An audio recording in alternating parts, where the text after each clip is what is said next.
Hi guys! Ako nga pala si Bibe. Nakatapos ako pero wala akong pangarap. Gusto ko lang mag-alaga ng anak, maging masaya at makakain kami ng masasarap. Sa video na to, ipapakita ko sa inyo kung paano ko gupitan yung anak ko kahit na tinatakpan ko.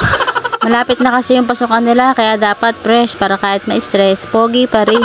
Pogi naman talaga yung anak mo, ikaw lang naman pangit dito. At saka wag mo nga sinasabing malapit na yung pasukan nila kasi nakapasok na siya, 2 linggo na, 'di ba? Matagal ka lang talagang mag-edit kasi tamad ka. Grabe ka naman, self. Hindi mo kasi ako tinutulungan puro ka lang daldal dyan. Mahilig ka lang mangilam pero wala ka namang alam. Kaya pwede ba manahimik ka na lang, ginugulo mo ko Walang tatahimik sa pamilyang to. Guguluhin ko buhay mo hanggat gusto ko. Naiintindihan mo? Natatawa ka na lang sa kalokohan mo. Pwede ba suportahan mo na lang yung mga ginagawa ko? Wala namang iba magtutulungan dito kundi tayo lang. O siya, mananahimik na daw siya. Balik na tayo dito sa may video. Alam nyo ba na namatay si Papa, sa Payatas na kami ulit tumira? Tapos katabing bahay lang naman yung bunsong kapatid ni Papa, si Tita Becca. Napapanood ko siya noon pag naggugupit siya ng buhok. Tapos simula noon parang nagiging interesado na ako matuto. Tapos nung nagkaanak naman ako, si Tatay Jerry naman yung napanood ko, yung papa ng papa ni Daddy.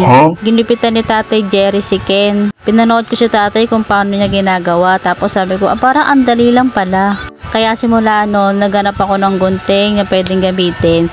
Yun, sinubukan ko ng gupitan si Ken. Tapos yung mga pamangkin ko. Hindi pa uso razor noon, kaya gunting-gunting lang talaga yung ginagamit ko. Pero hindi pa siya ganun kaganda. Uka-uka pa talaga yung mga gupit ko sa kanila. Pero pinagtsatsagaan nila kasi ako pa yung nagbabahad sa kanila. Pero 20-20 lang naman para mayroon silang pang bili-bili. Tapos alam nyo ba, sa tuwing nagugupit ako sa kanila kahit hindi naman ganun kaganda. Pero ang sarap sa pakiramdam, na-enjoy ko talaga. Kaya sabi ko, kapag nag-aral ako ng college, gusto ko sana itong course yung kukuhain ko. Kaso nga lang, hindi pumayag si mama kasi ang gusto niya mag 4 years course ako. Kaya ayun, dahil love ko si mama, sinunod ko yung gusto niya.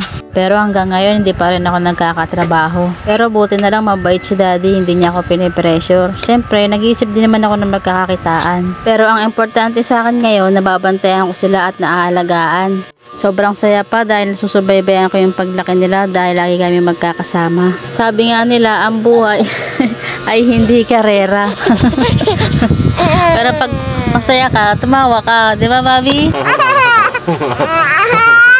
Sa ngayon, ayan muna yung kayamanan namin, ang mapanatiling masaya yung pamilya namin. O siya, hanggang dito na lang, maglalaro muna kami. Ang saya-saya nila Bye-bye! Hindi nyo, pinitay nyo yan. Katabang yan Pinitay nyo yan. Katabang yan